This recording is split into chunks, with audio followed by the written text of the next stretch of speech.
Para pong nabaliwala ang mga opisyal ng COMELEC kanina nang mismong si Senadora Miriam Defensor Santiago ang nagpanumpa sa anak niya bilang party list representative.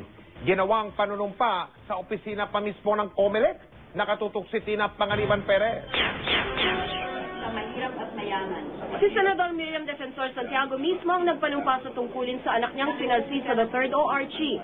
Si Archie ang first nominee ng Alliance of Rural Concerns o ARC, isa sa mga nanalong party list group. Sa COMELEC ginawa ang oath-taking, pero sina COMELEC Chairman Benjamin Avalos at Commissioner Romeo Bronner, mga saksi lang. Nangyari ang oath-taking isang araw matapos ibasura ng COMELEC and Bank ang pagbawi ng ARC sa nomination ni Archie Santiago. Wala po akong problema doon. If we may have a problem, it may be because one or more members of the alliance might have a different agenda or propaganda or program as opposed to rural development. But as far as I'm concerned, we are all on the same page. My son has not committed murder, arson, or rape, so I don't know what their basis is, except that possibly they want to run the office itself, which will include the pork barrel and the operating expenses. That's the problem. When there is money, you attract trouble, like honey attracts flies.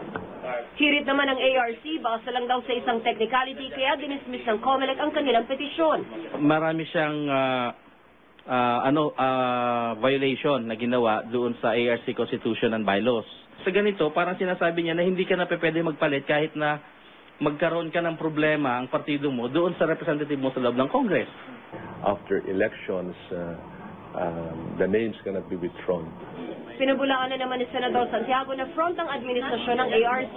Ngayon pa lang may pareho ng agenda ang magnanay, ang pagpapatuloy ng Comprehensive Agrarian Reform Program. I'd like my children, now one only left, to be completely independent of their mother. I cannot possibly dominate them in the same way that I have tried unsuccessfully to dominate my husband. I have already learned my lesson.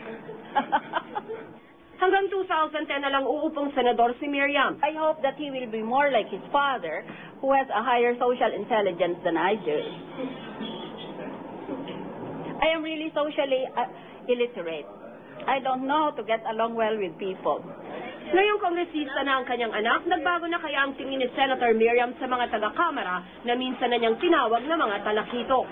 If a congressman votes to support my anti-billboard blight act, definitely hindi siya talakito.